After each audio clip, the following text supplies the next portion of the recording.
Bonjour à tous et bienvenue dans cette partie de la formation.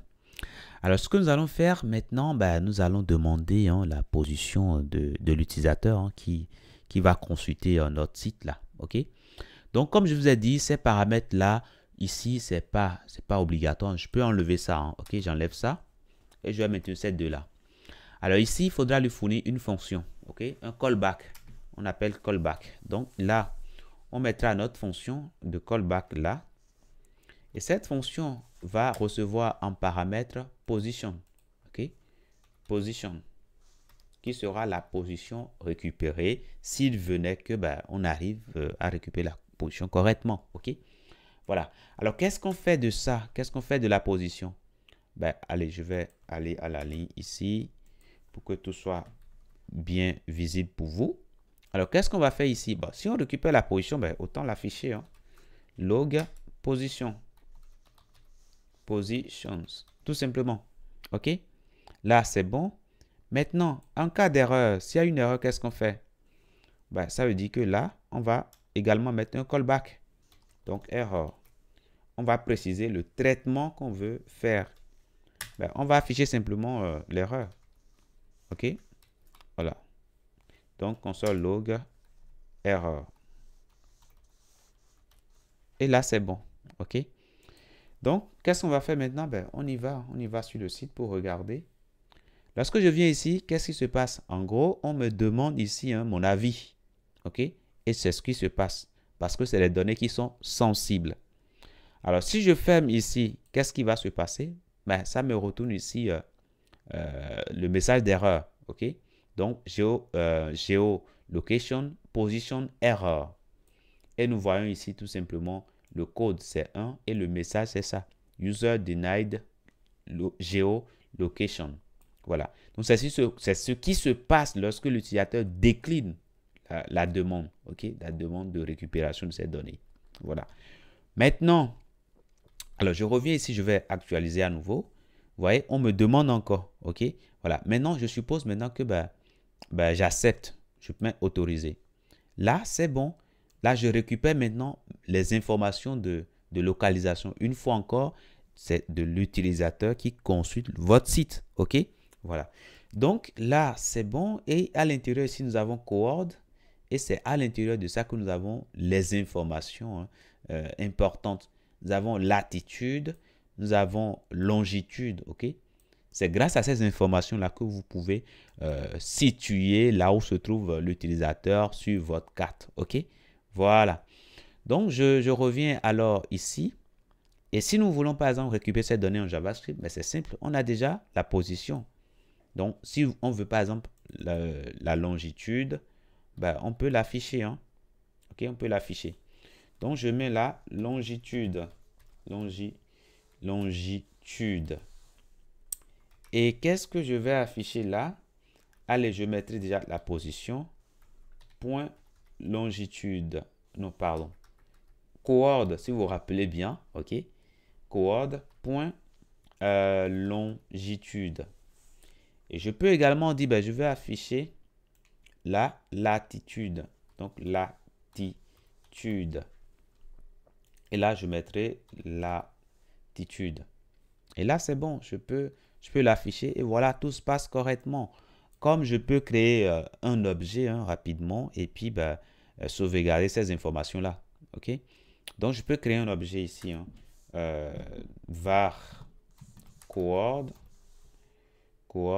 par exemple, qui sera simplement égal à... Alors, je mettrai ici l'objet.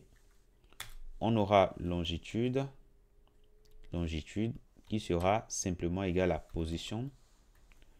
Point coord point longitude. Et après, on aura latitude qui sera égal à position. Point coord point latitude. Et donc, on peut l'afficher. On peut l'afficher ici, tout simplement. Coord, voilà. Donc, le fait de récupérer ces informations, c'est ce qu'il faut. Si demain, vous avez une carte, par exemple, et vous voulez, par exemple, afficher la position, vous pouvez simplement exploiter ces informations-là et afficher disons, un petit icône pour matérialiser hein, cet endroit-là. OK? Voilà. Donc, voilà comment on peut récupérer les données. Maintenant, je vais vous parler également d'autres fonctions, d'autres méthodes, pardon. Donc, je vais mettre ceci en commentaire.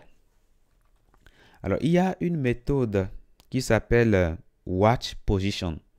Donc, ça se dit toujours sur Navigator. Hein. Navigator.geolocation.watch position. Alors, en gros, cette méthode permet de déclencher une fonction à chaque changement de position de l'utilisateur.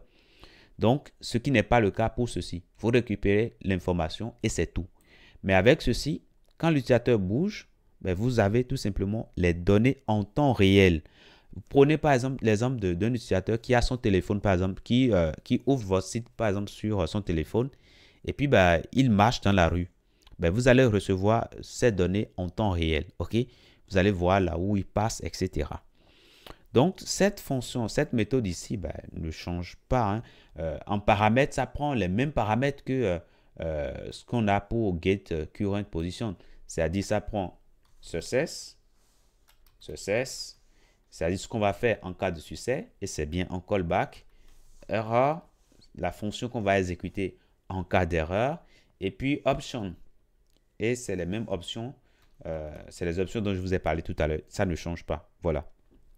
Donc, si vous voulez, alors si nous mettons ça à l'intérieur, oui, c'est vrai, nous allons recevoir les données, mais ça revient au même parce que moi, je ne bouge pas. Hein, mon navigateur ne bouge pas. Je suis statique là où je suis. Donc, voilà. Et là, vous voyez, tout se passe correctement. On arrive bien à récupérer les données. Et c'est parfait. OK? Voilà. Maintenant, il y a également, alors ceci, ça nous retourne quelque chose. Hein. Donc, je mets ici var result par exemple. OK? Ceci nous retourne quelque chose. Donc, si je viens là, je mets résulte. Là, j'ai 1. OK? Si je mets encore, j'ai 1. Maintenant, si je veux, par exemple, disons, mettre fin à cela, puisque en gros, c'est une recherche hein, de position qui se fait régulièrement. Mais si je veux mettre à un moment donné fin à cela, ben, j'aurai simplement à prendre ici, prendre déjà le navigateur. Donc, navigator. Geolocation. Clear watch. OK? Et là, il faudra indiquer hein, l'identifiant de ceci. OK? L'identifiant, c'est ce qu'on récupère ici dans le résultat. Donc, à un moment donné, on peut dire voilà, on met fin à ça. OK? Et là, c'est bon. Voilà. Donc, en gros, cette fonctionnalité, c'est ce qui est proposé généralement dans les applications mobiles hein, pour aider les gens à comment dire, aller d'un point A à un point B. OK? Voilà. Maintenant, vous pouvez également l'utiliser sur les navigateurs. Et puis, ben voilà. OK? Donc, voilà pour ce que je tenais à vous dire, notamment pour la récupération des données. Maintenant, il existe plusieurs services hein, de cartes. OK? Nous allons voir ça dans la prochaine partie. Je vous dis merci et à tout de suite dans la prochaine.